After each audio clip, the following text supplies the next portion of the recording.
Centuries before supermarkets and seed catalogs, native communities were running food systems so smart that their crops still grow wild today. No fertilizers, no pesticides, just knowledge, patience, and plants tough enough to outlive empires. The crazy part?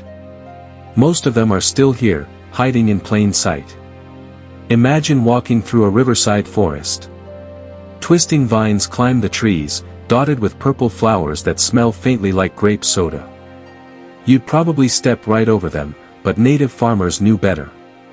Beneath those vines lay chains of potato-like tubers stretching several feet underground, nature's own pantry. This was the groundnut, or Indian potato, a humble root that once kept entire families alive. When early colonists faced their first brutal winter and their crops failed, native people showed them how to dig for these buried treasures. One plant could feed a family for days. Groundnuts weren't just backup food, they were powerhouses. With up to 17% protein, 3 times that of regular potatoes, they delivered the kind of nutrition that made survival possible. When roasted, they tasted nutty and sweet, nothing like the bland starch colonists expected. Even better, these vines improved the soil they grew in, pulling nitrogen from the air just like beans. Plant a few tubers in spring, give them something to climb, and by fall you'd uncover a whole network of food ready to dig up. The best part? They came back every year on their own. Families once relied on them through harsh winters. Now, most people have never even heard the name. Next comes the cousin with an identity crisis, the Jerusalem artichoke. It's not from Jerusalem, and it's definitely not an artichoke. It's a sunflower that decided to hide its treasure underground. Tribes called it good food, plain and simple. These knobby roots could survive freezing nights, scorching heat, and months of neglect, storing sweetness through it all. When roasted, they taste like a cross between potatoes and hazelnuts, rich, warm, comforting. But their real magic hides in the science. Jerusalem artichokes are loaded with inulin, a natural fiber that keeps digestion healthy and fuels good gut bacteria. Think of it as ancient probiotic farming, long before anyone used that word. And these plants are stubborn. While modern crops wilt at the first drought, sunchokes keep growing like nothing happened.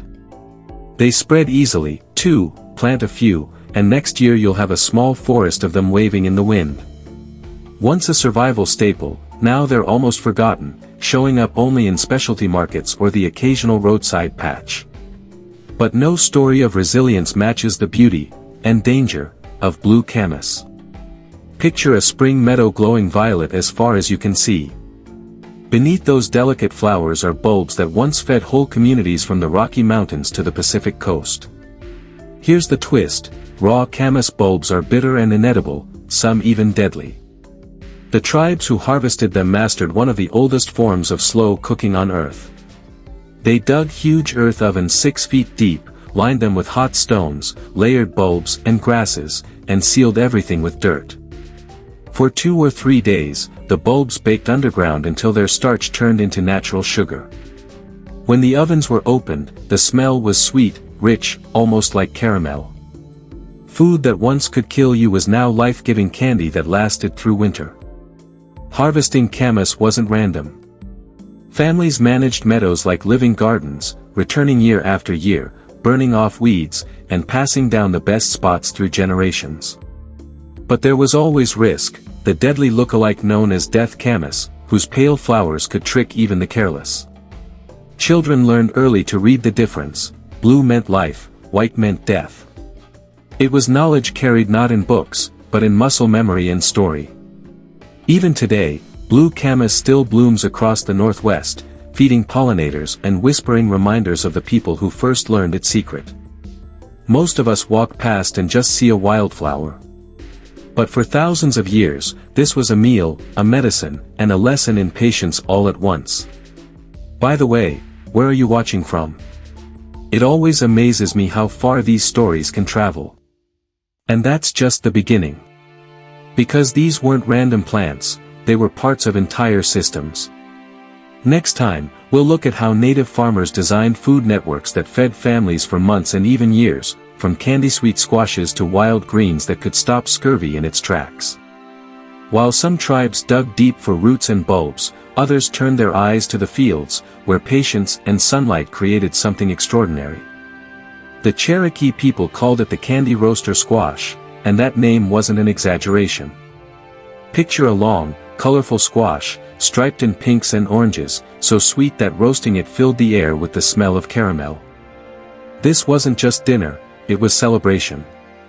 Every autumn, Cherokee families harvested these giants, some weighing more than 20 pounds, then lined them up in storage houses where they could last for months without spoiling. The secret was in the skin, thick, armor-like, built for survival.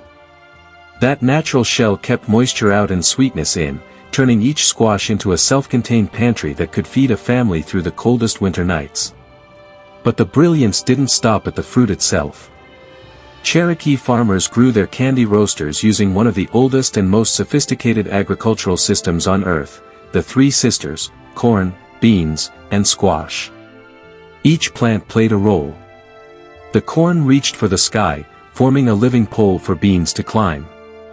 The beans fixed nitrogen in the soil, feeding both the corn and the squash below. And the broad squash leaves shaded the ground, keeping weeds down and water locked in. It was nature's own cooperative, designed centuries before anyone talked about sustainable farming. When cooked, the candy roaster's flesh turned deep orange and silky, its flavor sweet enough to make early European settlers think it had been soaked in sugar. They had never tasted anything like it. Today, most grocery stores don't even know it exists. A few heirloom gardeners still protect the seeds, passing them down like family heirlooms. But for the Cherokee, these squashes were more than food, they were proof that patience, planning, and respect for the land could outlast any hardship. As spring crept in and the first green shoots pierced the forest floor, another miracle returned: wild ramps. They arrived like nature's alarm clock after months of cold. The broad green leaves and purple-tinged stems announced renewal. To native gatherers, ramps were medicine as much as food. After a long winter living on dried corn, beans, and smoked meat, fresh greens meant life. Ramps delivered a shock of vitamins, especially vitamin C, enough to prevent scurvy long before anyone understood why it worked. The flavor? Imagine garlic and onion combined, multiplied by 3, bold enough to perfume a whole valley. Families harvested carefully, cutting leaves first, leaving bulbs behind so the plants could return next year. Over-harvesting wasn't just bad manners, it was dangerous. Ramps take 7 years to mature from seed, and losing a patch could mean losing food for a generation. Gathering was a family ritual. Children learned where to find the best slopes under maple and oak trees, while elders taught the rhythm of taking just enough. They knew something modern foragers often forget: you don't conquer the forest, you cooperate with it. By the way, where are you watching from? It's always fascinating to see how far stories of these forgotten foods can travel. Ramps still grow today from Canada to the Carolinas, hiding in damp, shaded soil. Their season is short, just a few fleeting weeks each spring. In Appalachia, people celebrate ramp festivals, echoing traditions that began long before colonists arrived. The smell is legendary. Teachers once sent kids home because the whole classroom reeked of ramps after lunch. But for native peoples, that scent meant health, renewal, and survival. As the forests burst back to life, another plant rose quietly beside them, one that could feed entire nations. Amaranth. You might recognize the name from a health food label, but native farmers were growing it 8,000 years before it appeared on store shelves. They called it huatli, kiwi cha, or pigweed, depending on the region. To them, it wasn't a weed, it was wealth. Every part of the plant was useful. The young leaves cooked like spinach, rich in iron and calcium. The tiny seeds, thousands on each plume, were ground into flour, boiled into porridge, or even popped like miniature popcorn. What made amaranth truly revolutionary was its nutrition. Unlike most grains, its seeds contain all 9 essential amino acids. That means complete protein, just like meat or eggs. Add in magnesium, phosphorus, and fiber, and you've got a plant that could sustain armies. The Aztecs considered it sacred. They mixed amaranth dough with honey to form ceremonial figures used in rituals so powerful that Spanish colonizers later banned the plant entirely, fearing its influence. Imagine being so afraid of a seed that you try to erase it from history. But amaranth refused to disappear. It grows almost anywhere, shrugs off drought, and produces more seed per square foot than nearly any other grain. One mature plant can yield a pound of food, without chemicals, irrigation, or care. Its deep roots pull nutrients from poor soil, making it a natural soil restorer. Ancient farmers understood this intuitively. They saw that amaranth made the land stronger each year it grew. The taste is earthy, faintly nutty, with a hint of sweetness. Cook it once and you'll understand why it's returning as a superfood. But for native peoples, it was never about trends. It was about survival and respect, a plant that gave generously and asked for almost nothing in return. Together, the candy roaster, the wild ramp, and the resilient amaranth tell a story not just of food, but of memory. They remind us that strength doesn't always roar from the earth, it can also bloom quietly, year after year, in the same places our ancestors once walked. And yet, this is only the halfway point. Because next, we'll uncover climbing beans that redefined how people thought about farming, roots that vanished from history, and a strange green fruit that changed the way entire civilizations ate. While amaranth reached toward the sun, another plant was busy building ladders. Native American pole beans didn't just grow, they engineered cooperation. These beans weren't the short, garden kind that sprawled lazily on the ground. They were born to climb, and they found their perfect partner in corn. Together, they turned flat fields into vertical farms centuries before anyone used the word agriculture. The corn stood tall, stretching skyward like living scaffolding. The beans twisted around its stalks in tight green spirals, while their roots performed silent magic underground. They pulled nitrogen straight from the air and locked it into the soil, creating natural fertilizer that fed both the corn and the squash growing below. This wasn't just farming, it was symbiosis, a three-way partnership between earth, air, and human hands. Each variety of bean told a different story. Cherokee purple beans, speckled red runners, creamy white butter beans, fields looked like woven quilts of color and texture. Families saved the most beautiful and resilient seeds each year, creating living archives of biodiversity. One grandmother might pass down a variety prized for its sweet flavor, while another saved one that never shriveled during drought. Every handful of beans was a history book, written in color and shape instead of ink. Cooking them was an act of patience. Dried beans soaked for hours before boiling into thick, hearty stews that lasted days. Some stayed firm with an earthy bite, others turned creamy and rich, perfect for cold nights by the fire. But beyond flavor, these climbing beans carried a message that echoed through generations: everything grows stronger when it grows together. And yet, while some foods reached skyward, others hid quietly beneath the soil, waiting for rediscovery. One of those forgotten treasures was skirret, a name that once rolled easily off colonial tongues but has almost vanished today. It looks like a cluster of slender white roots, somewhere between a parsnip and a carrot, but sweeter and more delicate. Native peoples and early settlers both knew its value. They boiled, roasted, or mashed the roots into hearty meals that delivered steady energy through long winters. What made skirret special wasn't just taste, it was endurance. Once planted, it kept returning year after year, producing more roots without replanting. Its dense fiber kept digestion steady, while its mild sweetness made it a favorite even for children. Think of it as the ancient world's comfort food, reliable, nourishing, never flashy, but always there when needed. So why did it vanish? Nobody really knows. Maybe it was too easy, too humble, too ordinary to compete with flashier crops brought from Europe. Somewhere in the 1800s, skirret slipped through the cracks of memory. But small pockets of it survived, quietly growing in forgotten gardens, waiting for someone to notice again. Today, it's being rediscovered by gardeners who crave self-sufficient food. Plant it once, and it feeds you for years.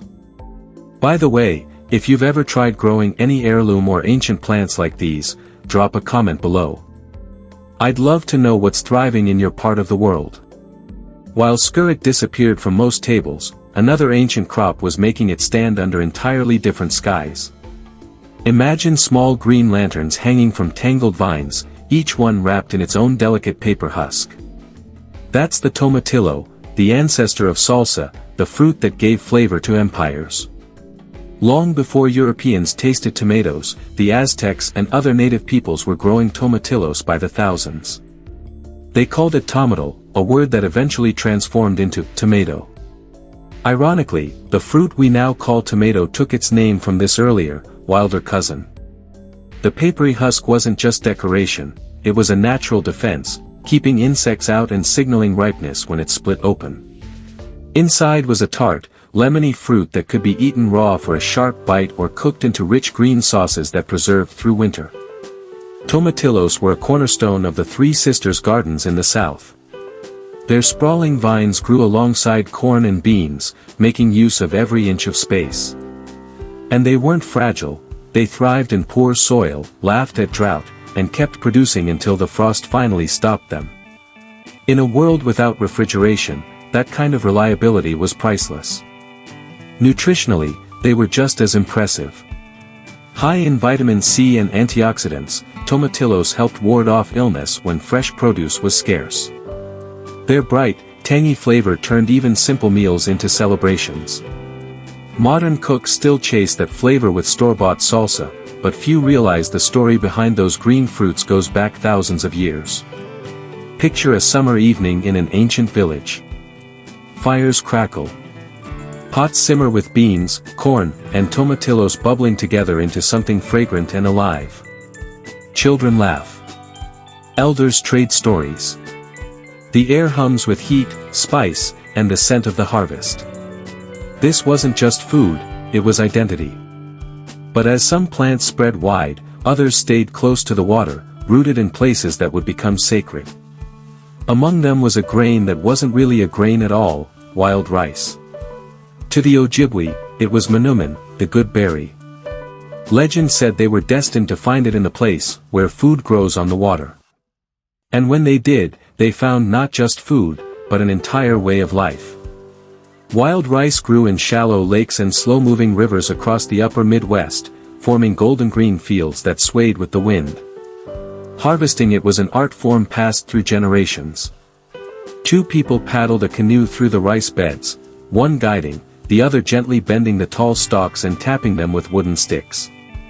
The ripe grains fell softly into the canoe, while the unripe ones dropped back into the water to seed next year's crop. It was sustainable long before that word existed. Each canoe load represented days of labor, patience, and prayer. The grain had to be dried, parched, and winnowed by hand, each step done with care. The reward was worth it. Wild rice wasn't just food, it was life insurance. High in protein, fiber, and vitamins, it fueled communities through harsh winters. Its nutty flavor and chewy texture made every bowl feel sacred. And the wetlands that grew it became living ecosystems. Ducks, fish, muskrats, and people all depended on those waters, each part of a delicate balance. Harvesting the rice didn't destroy the habitat, it renewed it. In a world obsessed with taking, this was a culture built on giving back. These plants, the climbers, the roots, the fruits, and the grains, weren't random discoveries. They were chapters in a long, deliberate experiment in survival and harmony. Each one proved that wisdom and patience could feed a civilization better than any empire ever could. When you look at the world today, with grocery aisles glowing under white light, plastic fruit stacked in pyramids, it's easy to forget that not long ago, survival depended entirely on memory. For native peoples, every plant, every seed, every root carried generations of knowledge. And those lessons weren't written down, they were lived.